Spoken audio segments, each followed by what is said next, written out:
สวัสดีค่ะทุกคนกลับมาพบกับ KJ อีกแล้วนะคะในวิดีโอนี้นะคะ KJ จะมาสอนถักกระเป๋าตัวนี้เลยนะคะนี่น่ารักมากๆเลยนะคะเหมาะสำหรับใส่ไปเที่ยวทะเลหรือว่าจะใส่เป็นชีวิตประจำวันก็ได้เหมือนกันเลยนะคะก็ตัวขนาดของกระเป๋านะคะขนาดความกว้างของกระเป๋านะคะจะอยู่ที่ประมาณ35เซนติเมตรนะคะส่วนความสูงของตัวกระเป๋าจะอยู่ที่ประมาณ26เซนติเมตรนะคะนี่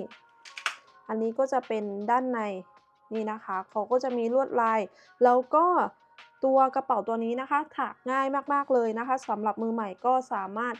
ถักตามได้ไม่ยากเลยนะคะยังไงแล้วเดี๋ยวเราไปดูอุปกรณ์แล้วก็วิธีการถักกันเลยนะคะ ค่ะสำหรับอุปกรณ์ในวิดีโอนี้นะคะ KJ จะใช้เป็นเชือกฟอก2มิลนะคะน้ำหนักโดยรวมนะคะทั้งกระเป๋าอยู่ที่150กรัมถึง200กรัมอันนี้ก็ขึ้นอยู่กับว่าเพื่อนๆจะถักไซส์ใหญ่หรือว่าไซส์เล็กส่วนถามว่าใช้ไหมชนิดอื่นได้ไหมสามารถใช้ไหมชนิดอื่นได้ทุกชนิดเลยนะคะตามที่เพื่อนๆต้องการเลยเพราะว่าในวิดีโอนี้นะคะ KJ จะสอนสร้างขนาดไซส์ของกระเป๋าของเพื่อนๆเองนะคะบางคนอยากได้ไซส์เล็กบางคนอยากได้ไซส์ใหญ่ก็สามารถถักได้ตามที่เพื่อนๆต้องการเลยนะคะจากนั้นนะคะเข็มนะคะ KJ จะใช้เบอร์7/0หรือว่าขนาด4มิลแล้วก็จะมีเป็น Stitch Marker เข็มเก็บปลายไหมแล้วก็กรรไกรแล้วก็ที่มีเพิ่มขึ้นมาก็จะเป็นกระดุมแม่เหล็กนะคะตัวนี้จะใช้เป็นขนาด14มิล แล้วก็จะมีป้าย Handmade นะคะถ้าใครไม่มีก็ไม่เป็นไรเลยยังไงแล้วเดี๋ยวเราไปดูวิธีการถักกันเลยนะคะโอเคค่ะก่อนที่เราจะไปเริ่มต้นถักนะคะอยากให้เพื่อนๆนะคะทำความเข้าใจเกี่ยวกับแพทเทิร์นก่อนนะคะก็คือแพทเทิร์นนะคะจะมีเป็นชุดนะคะทั้งหมดก็คือเป็นชุดแบบนี้ก็คือใน1ชุดนะคะจะมีทั้งหมด9หลักก็ให้เพื่อนๆนะคะเอา9อะค่ะคูณขึ้นไปก็คือเพื่อนๆนะคะถักโซ่ขึ้นไปก่อนพอถักโซ่ขึ้นไปสักพักหนึ่งใช่ไหมคะจนได้ความยาวแล้วเอามาพับกลางดูพอพับกลางแล้วได้ระยะที่เพื่อนๆต้องการก็ถือว่าใช้ได้ก็ถ้าอยากได้ความสูงเท่ากับของ KJ นะคะก็ถักโซ่ขึ้นไปให้ได้ความสูงนะคะประมาณ26เซนติเมตรก็คือหลังจากถักโซ่เสร็จแล้วพับกึ่งกลางของโซ่แล้วก็เอามาวัดดูถ้าได้26เซนติเมตรก็ถือว่าได้นะคะเพราะว่าเราจะถักเป็นแผ่นยาวๆขึ้นมานะคะพอถักเสร็จแล้วเราจะพับเข้าหากันแล้วก็ถักเย็บตรงข้างๆก็คือหลักการง่ายๆเลยนะคะให้เพื่อนๆสมมุติว่าถักโซ่ขึ้นไปประมาณ100โซ่แล้วเอามาหาร9ดูว่ามันจะลงพอดีหรือเปล่าถ้ามันไม่พอดีก็ให้ลดหรือเพิ่มแบบนี้นะคะ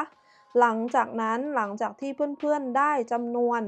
โซ่นะคะหลังจากที่หาร9พอดีแล้วให้ถักโซ่เพิ่มไปอีก23โซ่ก็คือบวกเพิ่มก็คือจะเป็นส่วนด้านบนตรงนี้นะคะ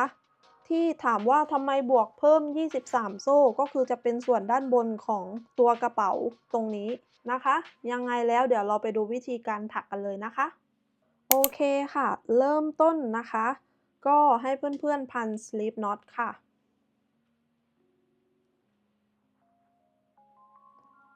จากนั้นนะคะก็ถักโซ่ขึ้นไปตามความสูงของกระเป๋าที่เพื่อนๆต้องการแต่อย่าลืมว่าหลังจากที่ถักโซ่ได้สักพักหนึ่งแล้วให้เพื่อนๆนะคะพับโซ่เข้าหากันให้มันได้กึ่งกลางแล้วก็ลองเอามาวัดดูหลังจากที่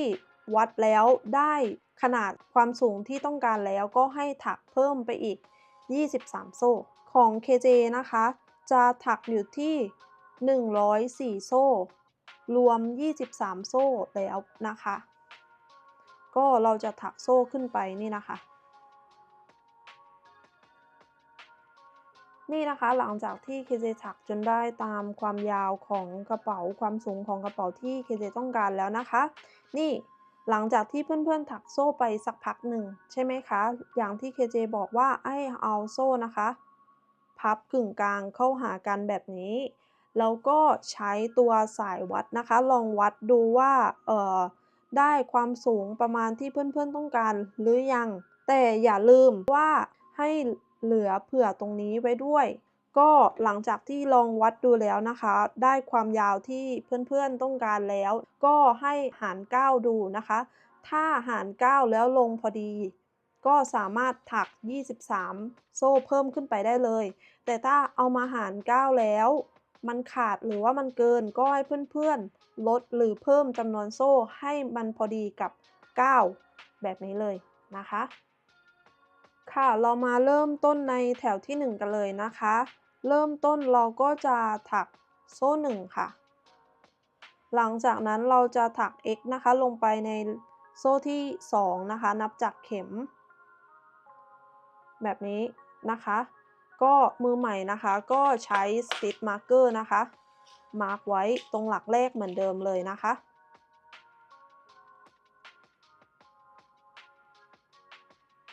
จากนั้นนะคะเราจะถัก x นะคะให้ครบทั้งหมด 8x นะคะรวม x แรกตรงนี้ด้วยค่ะ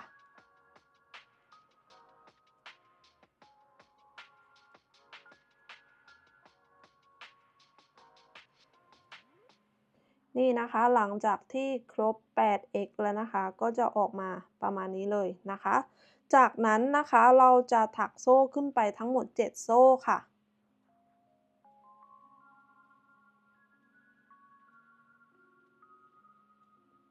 แบบนี้นะคะหลังจากนั้นเราจะเว้น7หลักค่ะ1 2 3 4 5 6 7ถัก x นะคะลงไปในหลักที่8แบบนี้นะคะแล้วก็ถักอีก1 x ค่ะลงไปในหลักถัดไปนี่นะคะ1ชุดตรงนี้มันก็จะมีทั้งหมด9หลักนะคะหลังจากนั้นนะคะเราก็จะถักเหมือนเดิมเลยค่ะถักโซ่ขึ้นไป7โซ่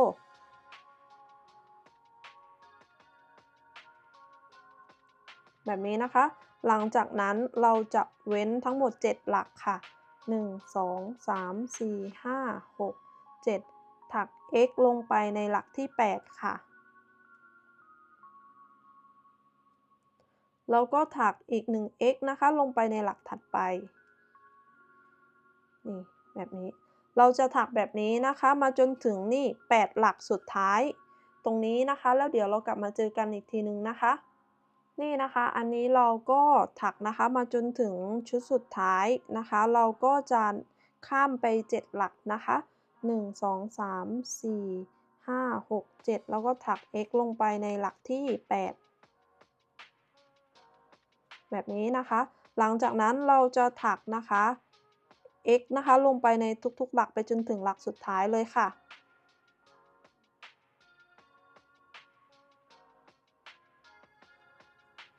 นี่นะคะจะเห็นว่าตรงฝั่งนี้นะคะก็จะมีทั้งหมด 8x เหมือนกันแล้วก็ฝั่งเริ่มต้นก็จะมี 8x เหมือนกันเลยนะคะนี่ในแถวที่1เสร็จแล้วก็จะออกมาประมาณนี้เลยนะคะ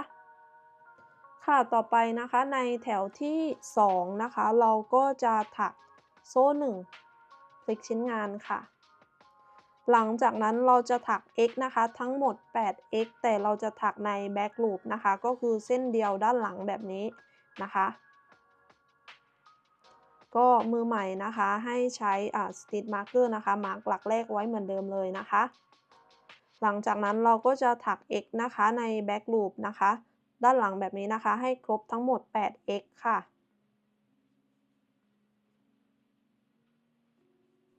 นี่แบบนี้นะคะหลังจากนั้นเราจะถักโซ่ขึ้นไปทั้งหมด7โซ่ค่ะ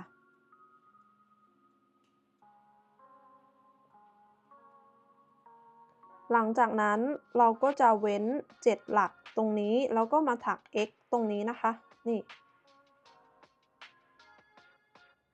เราก็ถักอีก1 x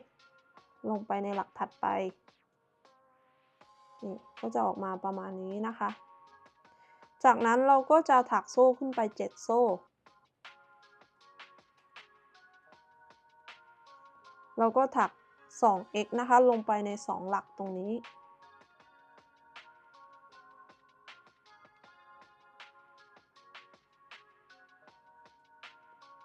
นี่นะคะเราจะถักแบบนี้นะคะมาจนถึงนี่ 8x สุดท้ายตรงนี้นะคะแล้วเดี๋ยวเรากลับมาเจอกันอีกทีนึงนะคะ นี่นะคะเราก็มาถึงชุดสุดท้ายตรงนี้นะคะเราก็จะถักโซ่ขึ้นไป7โซ่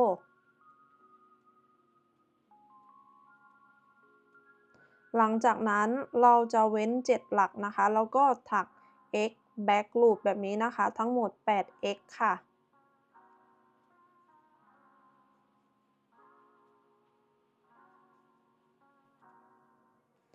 นี่นะคะแถวที่2เสร็จแล้วก็จะออกมาประมาณนี้เลยนะคะในแถวที่3แล้วก็แถวอื่นๆนะคะเราจะถักเหมือนแถวที่2เลยก็ถักนะคะขึ้นไปเรื่อยๆนะคะจนได้ความกว้างที่เพื่อนๆต้องการนะคะตอนที่ถักไปนะคะก็ลองพับแบบนี้ดูนะคะแล้วก็ลองกะยืนดูนะคะว่าอยากได้ความกว้างของกระเป๋าประมาณไหน นะคะแล้วเดี๋ยวเรากลับมาเจอกันอีกทีหนึ่งนะคะว่าเกเชจะได้ความกว้างของกระเป๋าประมาณไหนนะคะค่ะนี้หลังจากที่เราถักนะคะจนได้ความกว้างที่เราต้องการแล้วนะคะจำนวนแถวนะคะเคเจไม่แน่ใจนะคะว่าเคเจถักไปทั้งหมดกี่แถวนะคะแต่อยากให้เพื่อนๆนะคะยึดนะคะว่าถ้าอยากได้ไซส์เดียวกับของเคเจนะคะขนาดความกว้างของตัวกระเป๋านะคะจะอยู่ที่ประมาณ32เซนติเมตรครึ่งนะคะอันนี้ก็คือความกว้างของตัวกระเป๋านะคะส่วนความสูงนะคะหลังจากที่เราพับตัวกระเป๋าเข้าหากันแบบนี้แล้วนะคะความสูงก็จะอยู่ที่ประมาณ26เซนติเมตรนะคะประมาณนี้เลยเดี๋ยวยังไงแล้วเราไปดูขั้นตอนต่อไปกันเลยนะคะ โอเคค่ะต่อไปนะคะเราจะมาเชื่อมต่อตัวกระเป๋านี่นะคะเข้าด้วยกันแบบนี้นะคะโดยการที่เราจะพับกลางแบบนี้นะคะเริ่มต้นนะคะเราก็จะถักโซ่1ก่อนนะคะหลังจากนั้นเราจะพลิกชิ้นงานแบบนี้ใช่ไหมคะนี่แล้วก็ให้เรานะคะเอาชิ้นงานประกบเข้าด้วยกันแบบนี้ หลังจากนั้นเราจะถัก x นะคะทั้งหมด8 x ก็คือวิธีการถักนะคะให้เพื่อนๆแทงลงไปแบบนี้นะคะนี่แบ็กลูปแบบนี้นะคะในฝั่งนี้หลังจากนั้นอีกฝั่งหนึ่งเราก็จะแทงแบ็กลูปเหมือนกันเลย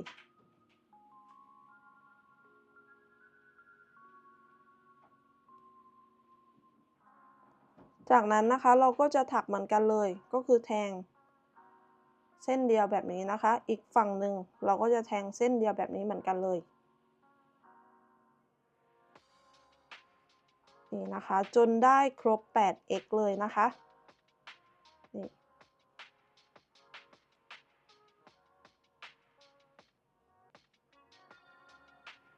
นี่นะคะหลังจากที่ถักครบ8 x แล้วนะคะก็จะออกมาประมาณนี้เลยนะคะอันนี้ก็จะเป็นด้านหลังนี่นะนี่ไหมคะมันก็จะเป็นรอยเชื่อมต่อแบบนี้นะคะนี่จากนั้นนะคะเราก็จะถักโซ่นะคะทั้งหมด7โซ่ค่ะเราก็จะถักเหมือนเดิมเลยนะคะก็คือ1 2 3 4 5 6 7หลังจากนั้นนะคะเราก็จะถัก x นะคะก็คือถักนี่นะคะแทงเข็มลงไปให้มัน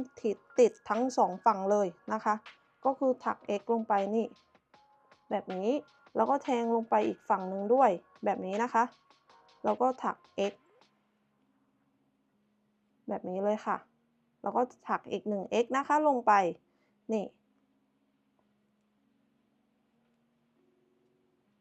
นี่นะคะก็จะออกมาประมาณนี้เลยนะคะหลังจากนั้นเราก็จะทำซ้ำนะคะไปจนถึงนี่ชุดสุดท้ายเลยเดี๋ยวเคเจจะทำให้ดูอีก1ชุดนะคะก็ถักโซ่ขึ้นไป7โซ่ค่ะ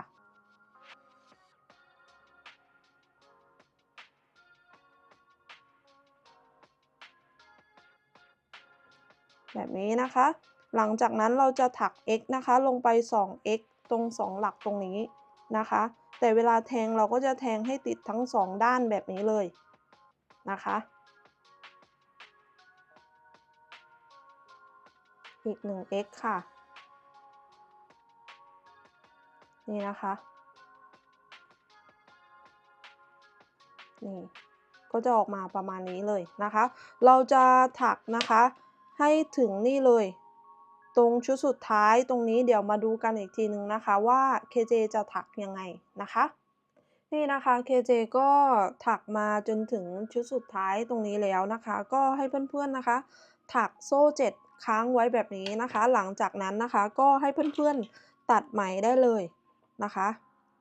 ตัดให้ยาวสักประมาณหนึ่งนะคะเพราะว่าเราจะเก็บปลายไหมแบบนี้เราก็ดึงไหมออกแล้วก็ใช้เข็มเก็บปลายไหมนะคะแบบนี้นะคะ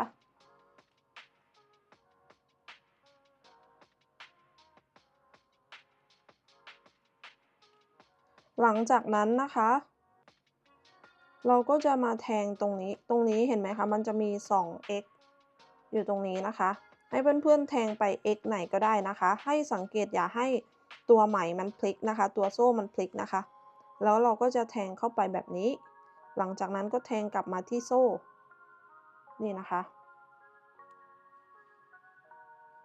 แบบนี้หลังจากนั้นเราจะแทงอีก1หลักนะคะนี่เพราะว่ามันมี 2x ใช่ไหมคะตรงนี้นี่เราก็จะแทงแบบนี้เลยค่ะนี่หลังจากนั้นนะคะเราก็เก็บปลายไหมด้วยได้เลยนะคะก็คือเราจะสอดนี่นะคะสอดเข้าไปแบบนี้เก็บปลายไหมนะคะ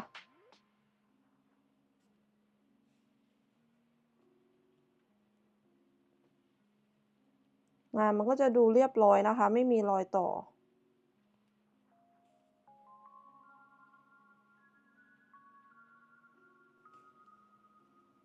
นี่นะคะหลังจากนั้นก็ตัดไหมได้เลยนะคะนี่ฝั่งนี้เสร็จแล้วก็จะออกมาประมาณนี้เลยนะคะ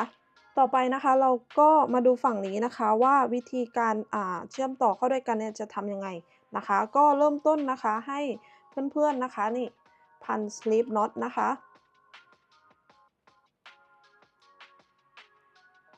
แบบนี้นะคะแล้วก็ให้เพื่อนๆสังเกตนะคะนี่ฝั่งนี้นะคะก็คือเราจะแทงเข้าไปเลยค่ะเส้นเดียวแบบนี้นะคะนี่นี่นะคะเอา2ฝั่งแบบนี้นะคะ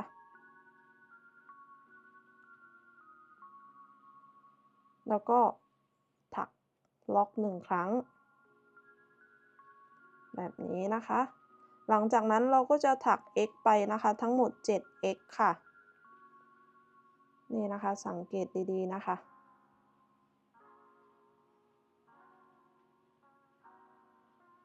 นี่ถักเก็บปลายไหมไปด้วยเลยนะคะ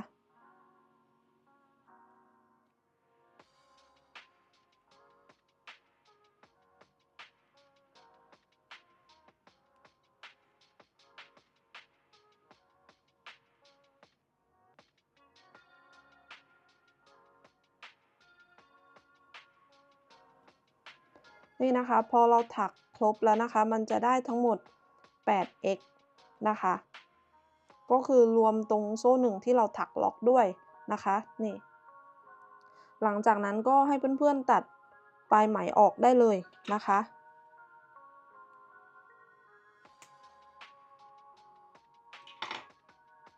จากนั้นเราก็จะถักเหมือนเดิมเหมือนกับอีกฝั่งหนึ่งเลยนะคะก็คือถักโซ่ขึ้นไป7โซ่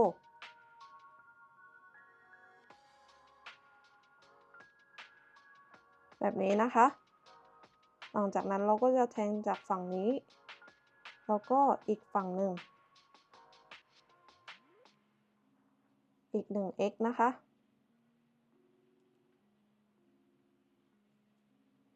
นี่แบบนี้นะคะเราจะถักนี่นะคะมาจนถึงชุดสุดท้ายพอชุดสุดท้ายเราก็จะถักโซ่7โซ่แล้วก็ตัดไหมแล้วก็เก็บปลายไหมเหมือนฝั่งด้านนี้เลยนะคะแล้วเดี๋ยวเรากลับมาเจอกันอีกทีหนึ่งนะคะ โอเคค่ะต่อไปนะคะเราก็จะมาถักในส่วนของสายกันนะคะก็เริ่มต้นนะคะให้เพื่อนๆพัน slip knot หลังจากนั้นนะคะก็ให้ถักโซ่ขึ้นไปตามจำนวนตามความยาว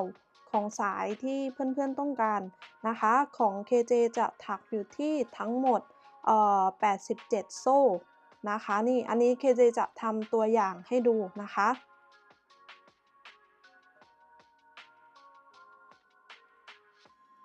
นี่นะคะอันนี้ KJ จะทำตัวอย่างให้ดูสัก10โซ่นะคะแต่ในตามความเป็นจริงอะค่ะของ KJ อะจะถักอยู่ที่ทั้งหมด87โซ่นะคะก็หลังจากที่ได้ตามความยาวที่เพื่อนๆต้องการแล้วนะคะก็ถักโซ่1แล้วก็เราจะถัก X นะคะลงในด้านหลังแบบนี้นะคะปกติเราก็จะแทงลงตรงนี้ใช่ไหมคะแต่ให้เราพลิกแล้วมันจะมีด้านหลังแบบนี้นะคะเราก็จะถัก X ลงไปนี่ค่ะถักลงไปในทุกๆหลักเลยนะคะ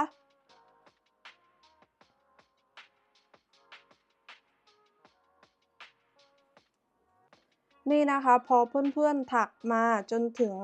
หลักสุดท้ายก็ให้เพื่อนๆถักโซ่1แล้วก็ตัดไหมได้เลยนะคะส่วนตัดไหมนะคะให้เหลือปลายไหมไว้นิดหนึ่งนะคะเพราะว่าเราจะเอาไว้เย็บกับตัวกระเป๋านะคะนี่แบบนี้นะคะ KJ จะถักอยู่ที่ทั้งหมด2เส้นแบบนี้นะคะนี่อันนี้ไม่ได้ฟิกนะคะว่าจะต้องเป็นการถักสายแบบนี้ถ้าเพื่อนๆชอบสายแบบไหนสามารถถักได้เลยนะคะไม่ได้จำกัดว่าจะต้องเป็นแบบนี้แบบเดียวนะคะต่อไปเราก็จะมาเย็บสายเข้าด้วยกันนะคะก็อันนี้ KJ ได้แบ่งช่วงระยะที่ KJ จะเย็บไว้แล้วนะคะก็อันนี้ก็แล้วแต่เพื่อนๆเลยนะคะว่าอยากได้ตัวสายกระเป๋าอะค่ะมีความแคบนิดนึงหรือว่าความกว้างนิดนึงอันนี้ก็แล้วแต่เพื่อนๆเลยนะคะก็วิธีการเย็บนะคะเราก็จะเย็บเอา2ฝั่งนี่นะคะเย็บติดเข้าด้วยกันแบบนี้นี่นะคะทั้ง2ฝั่งแบบนี้เราก็เย็บเข้าด้วยกันนะคะเราจะทำทั้ง2ฝั่งแบบนี้เลย KJ จะไม่สอนวิธีการเย็บนะคะเพราะว่าคิดว่าเพื่อนๆน่าจะอ่าเย็บเป็นกันทุกคนนะคะก็เดี๋ยวเรากลับมาเจอกันอีกทีหนึ่งนะคะหลังจากที่เราเสร็จหมดทุกอย่างแล้วนะคะ นี่นะคะหลังจากที่ KJ ไปเย็บสายมาแล้วนะคะก็จะออกมาประมาณนี้เลยนะคะนี่อันนี้ KJ จะใส่เป็นกระดุมแม่เหล็กไว้ด้านในแบบนี้นะคะแล้วก็จะเป็นป้ายตัวนี้ตัวป้ายตัวนี้นะคะ KJ ใช้จากเย็บผ้านะคะเย็บติดกับตัวกระเป๋าเอานะคะนี่เสร็จแล้วก็จะออกมาประมาณนี้เลยนะคะนี่อันนี้ก็จะเป็นอีกสีหนึ่งนะคะที่ได้ถักเสร็จไว้แล้วก่อนหน้านี้นะคะนี่